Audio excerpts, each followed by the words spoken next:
In late autumn, Fred Bear, Russ Wright, and Glenn St. Charles board the 45-foot Valiant Maid in Cordova to begin a hunt with bow and arrow for the giant brown bear.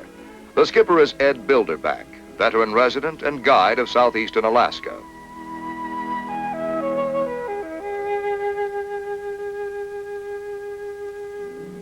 The Alaskan coastal country is largely a wilderness, which can be reached only by boat or float plane, and rough weather makes plane travel uncertain. Bilderback's boat is a sturdy craft and makes an ideal base for coastal hunting excursions. On the way up the Sound, a crab trap is raised and a few Dungeness crabs are extracted, delicate tidbits from the ocean floor.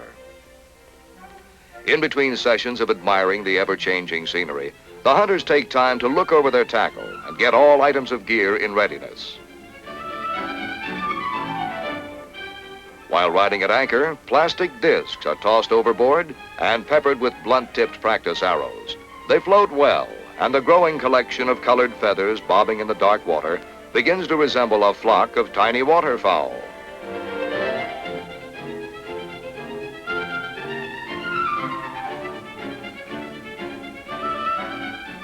Bilderback retrieves the missiles with the aid of the skiff. This is a land of wild beauty where the rugged peaks, their flanks of huge fir, cedar, and Sitka spruce washed by wind and rain confront the Pacific. Far back in the high ranges, at altitudes where it does not readily melt, snow gathers in tremendous amounts year after year. The weight of its own mass compresses the snow into ice, and when a sufficient overload is built up, the mountains disgorge the surplus in the form of an ice river or glacier.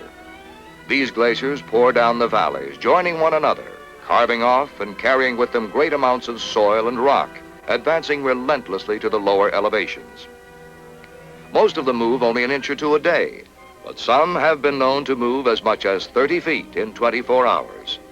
As long as the snowfall above is greater than the melting of resultant ice at the bottom, the glacier grows ever onward. They are often several miles wide and hundreds of feet thick. Those that reach the sea break away in great chunks, which fall into the icy waters with a roar like the rumbling of distant artillery. This is the birthplace of icebergs.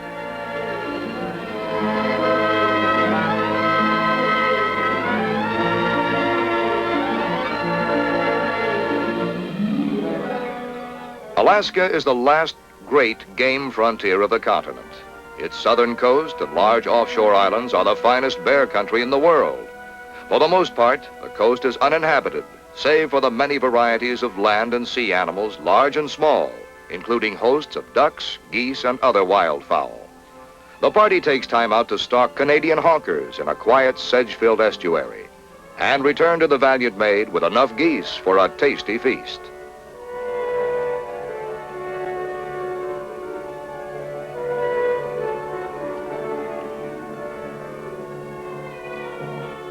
On they cruise through the vast and majestic waterways. Temperatures are mild, but precipitation is heavy. It is either raining, or has just finished raining, or is about to rain. The skiff has to be bailed out at frequent intervals. When someone asks Ed why he can't bail any faster, he calls attention to the fact that the bale itself has sprung a leak.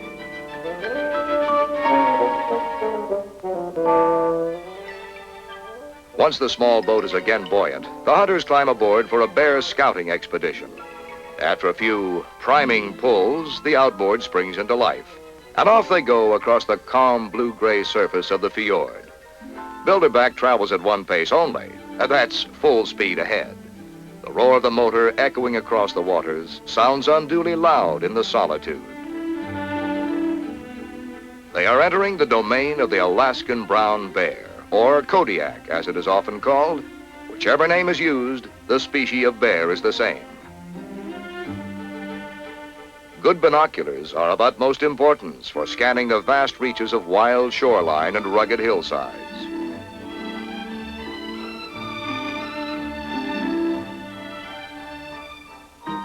A crystal clear stream empties into the head of the fjord, and the skiff is run upstream as far as the ever-shallowing depth of water and swift current will allow.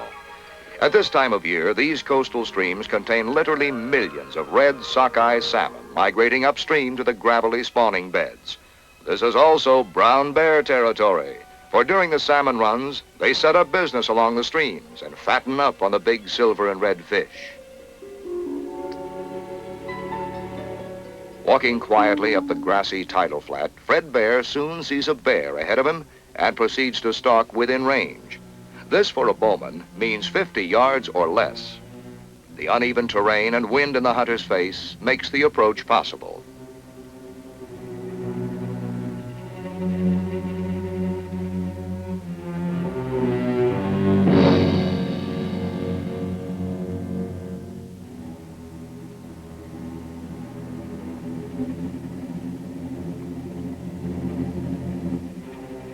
Now the bear is heading his way.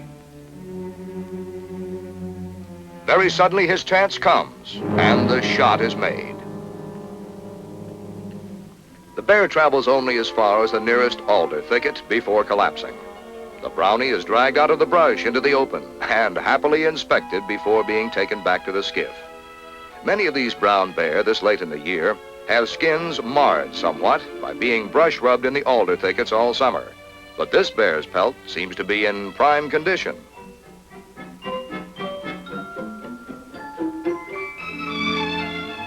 The razor-sharp broadhead passing through the lungs did its work quickly and efficiently. Ordinarily, the heavy hide would be removed where the bear fell, but having transportation handy, they decide to take the entire animal back to the Valiant Maid, where it can be carefully skinned out at leisure.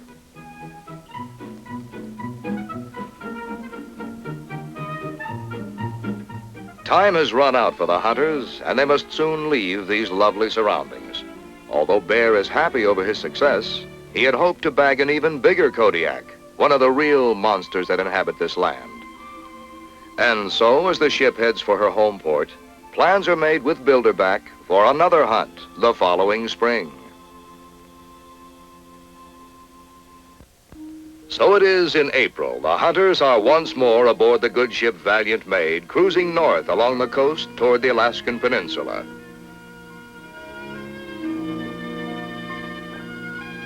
Spring storms are sudden and violent, and crossing open stretches can be very rough, particularly in the 40-mile width of Shelikof Straits lying between Kodiak Island and the mainland. Many ships have foundered and many lives lost in these treacherous cross currents. But the Valiant Maid lives up to her name as she plows steadily on through the wind-driven spume and heavy swells. During one of these storms, Ed Bilderback finds himself out in the skiff on a scouting trip and displays his excellent seamanship in bringing the small boat back through the wild and heavy seas. That would certainly be no spot for a landlubber. Aboard ship, all hands breathe a sigh of relief as the skiff is once more secured to the larger vessel's stern and Captain Ed climbs safely aboard.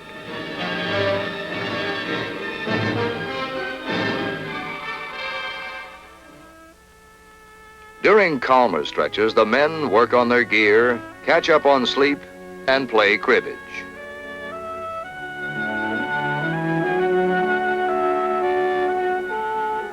The Kodiak bear, object of this expedition, has occupied the Alaskan coast, the coastal mountains, and large offshore islands since the Pleistocene age. Much of its territory is still completely uninhabited by man, and this remoteness of its range is one reason for continued existence in numbers. The abundance of fish life in these waters is another important factor for their survival. The yearly spawning runs of 5 species of salmon, lasting from July through October, provide ample food for the bear's bulk. And it must have a dependable food supply, for it is the largest flesh-eating mammal on land today. Afognak Island is home for a large herd of Roosevelt elk, which have multiplied rapidly since first being introduced from Washington's Olympic Peninsula in 1949. Ebb tide on a sandy beach suggests an interesting change in the menu. Armed with long-nosed shovels, called by the natives clam guns, The men lay siege to a colony of razor clams, whose presence is detected by small air holes on the surface of the beach. Quick and accurate spade work is a must, for a razor clam can burrow down through the wet sand almost faster than a man can dig. And if one or two thrusts of the clam gun doesn't produce the clam, he's out of range. Bilderback shows his superior technique in extracting these tasty shellfish, while Bear and his partner Bob Munger have to work a bit harder for the same results.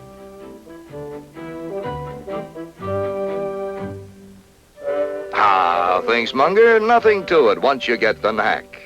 Razor clams are a mouth-watering treat for anyone fond of seafood.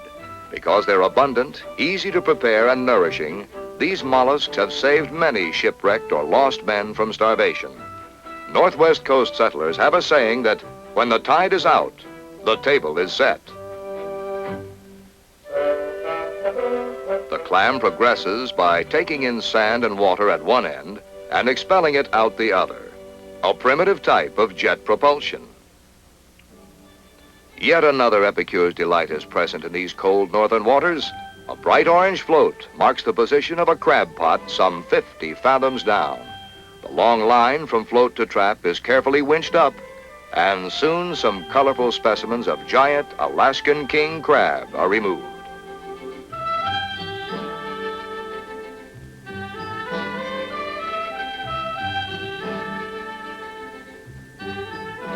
These measure about 3.5 feet across, and this species is known to grow considerably larger. Each segment of those long legs is packed with delicious white meat.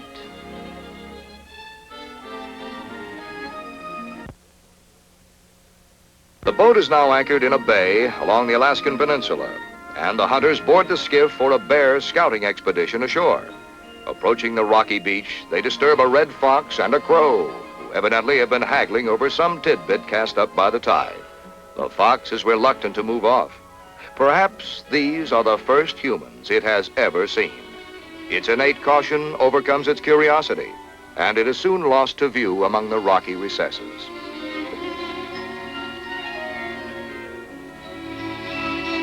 In this land, the music of running water is always in the air, for the rivers, the creeks, and the tiny streams gushing down from the snows, laying eternally up near the clouds, are never still.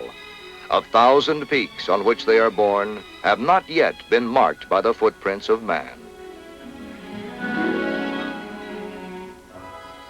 The hunter scales the steep slopes beside the pristine cataract and has rough going because the rocks are slick with spray and wet moss. After zigzagging up through the boulders around the contour of the cliff, he comes out on an open grassy knob. A magnificent panorama unfolds across the open sea to the snow-capped peaks of Kodiak Island, some 50 miles distant. He thrills to the sight of a bald eagle soaring effortlessly overhead on its 6-foot pinions. Looking more closely around him, he sees the object of the big bird's concern, a nest with a yet unhatched egg, which is inspected briefly before moving on. No bears are seen this day, so it's back to the ship to explore further along the coastline. Binoculars are almost constantly in use by all members of the party. This land and its waters teem with life of all kinds, and new scenes are always presenting themselves.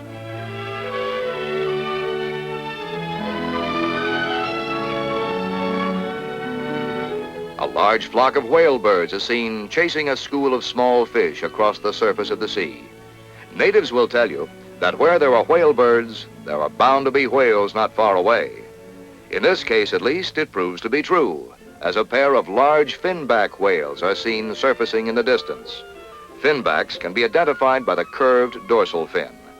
They are the most abundant of the large whales today because they were too swift and too aggressive for early whalers to cope with. They are found in all oceans of the world.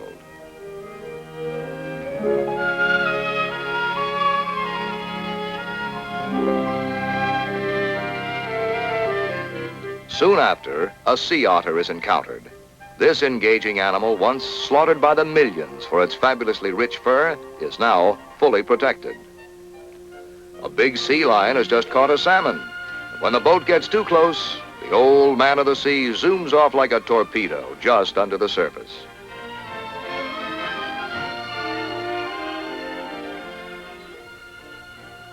Binoculars pick up the outline of a sperm whale stranded on the beach sometime previously by the vagaries of wind or tide, and the first mate goes ashore to collect a few teeth for souvenirs. Whale teeth, in common with walrus tusks, are the purest form of ivory. Many native carvings are made from the teeth of these mammals.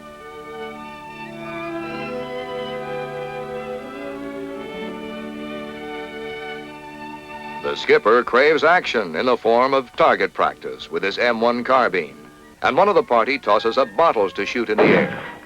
This practice would not be attempted over shallow waters, but out here, the ocean floor is a good many fathoms down. The results give the bowman cause to reflect that here is a guide who would be mighty handy to have backing one up in an emergency.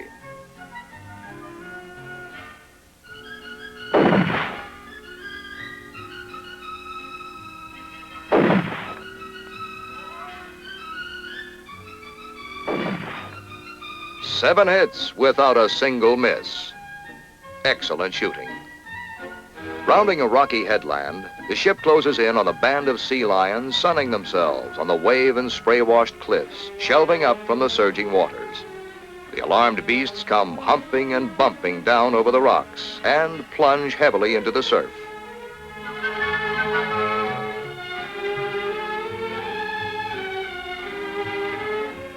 Another group snoozes quietly on the rocks.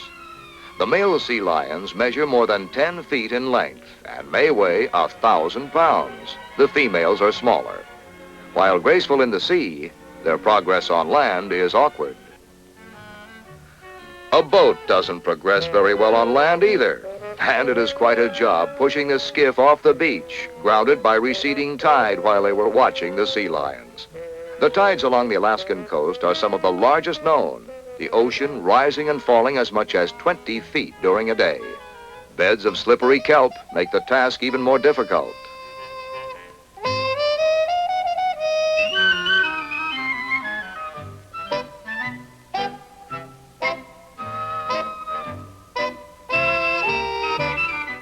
A baby seal is brought back from the beach, but after several unsuccessful attempts to feed it, the youngsters return to the water.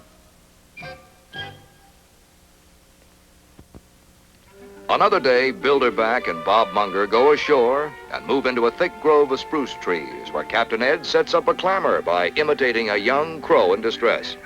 Soon the air is full of diving birds coming to the rescue, only to be met by a hail of arrows, some of which connect. The action is fast and furious for a time as new reinforcements keep arriving. But finally the survivors retreat, leaving their casualties to be gathered up by the victors.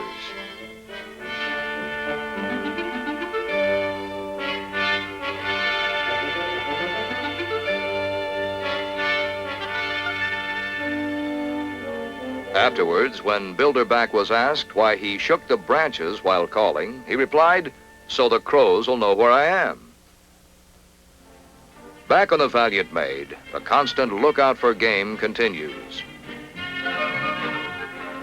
Bear puts a final touch-up on his already sharp broadheads, while Harley King, the first mate, hones his skinning knife.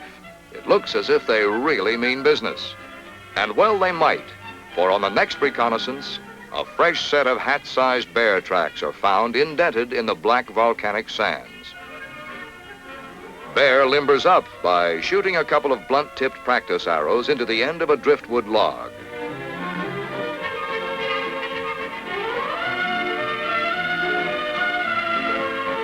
With that kind of grouping, it looks like he's in good form.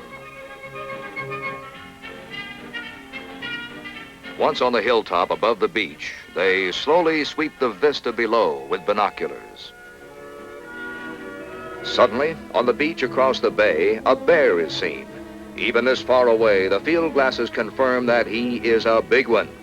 Starting back down to the skiff, they know they'll have to cross the open bay in full sight of the animal. But by rowing a distance down the bay before crossing, they hope to escape detection.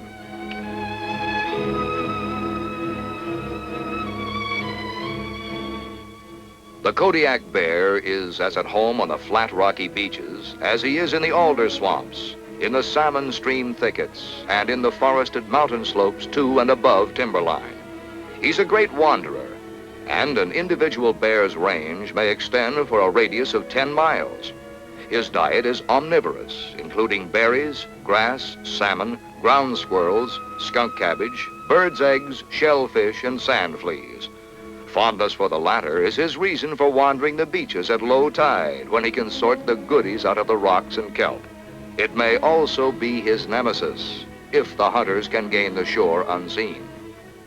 They do so, and between them and the oncoming giant, fate has placed a single glacial boulder.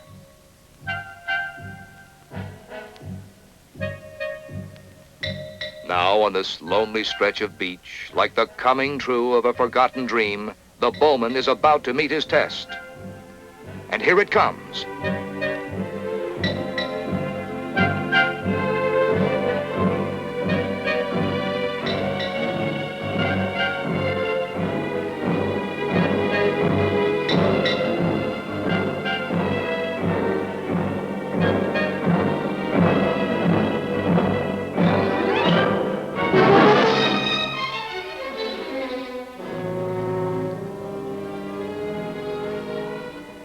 Going back over this rapid action in slower motion, we can better see what occurred. No sooner do they reach the cover of the boulder than the bear appears, rolling along with his flat-footed gait, not looking very alert. The hunter must wait until the bear passes, if possible, so that it is less likely to see him draw the bow, and so that the arrow can range forward from behind the front leg.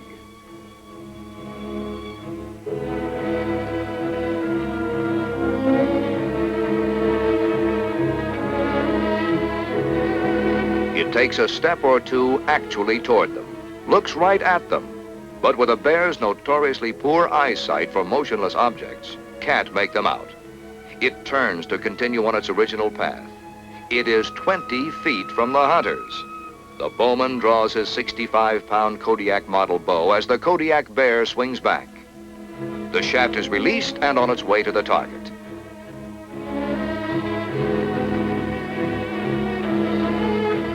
Now it strikes deep, just behind the front shoulder.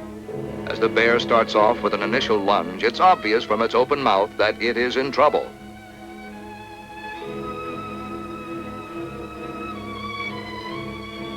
It runs down the shore as fast as it can go, but sagging hindquarters spell fast ebbing strength.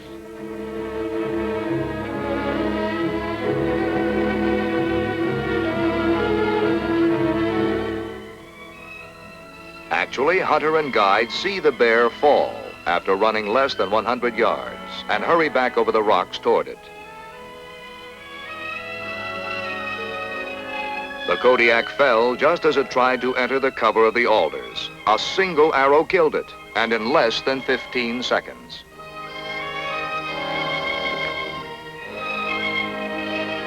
There can be few more thrilling moments in hunting than to find a huge downed bear, almost 1,000 pounds in weight, and regard the prize trophy with a mixture of triumph and true humility.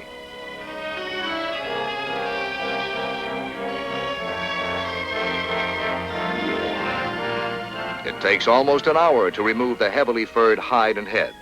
The resulting pack weighs nearly 200 pounds, but Bilderback makes off with it, sinking up to his ankles in the sand at every step.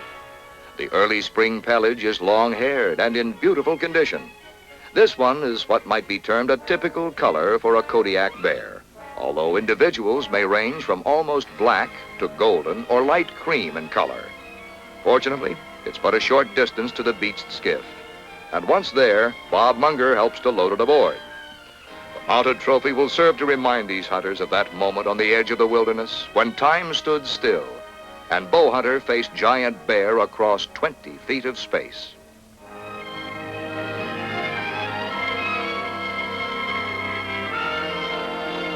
Once again, the valiant maid leaves behind the frozen peaks, ice-carved valleys, thundering cataracts, and storm-swept beaches of the Kodiak bear country. May these vast solitudes stand for generations to come.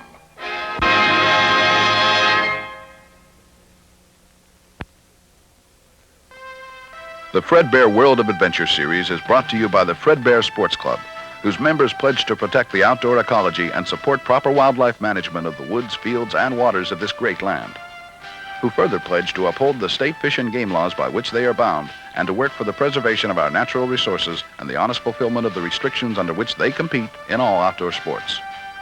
To obtain a charter membership application to the Fredbear Sports Club, see your nearest bear archery dealer.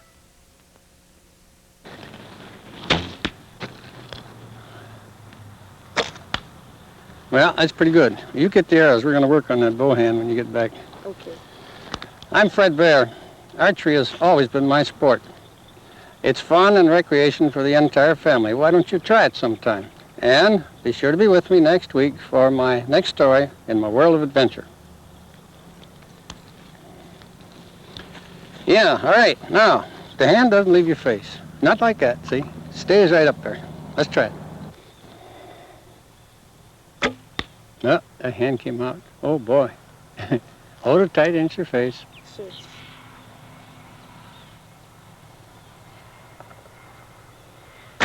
Oh, that was a lot better. Here, just watch me now. Watch my hand here.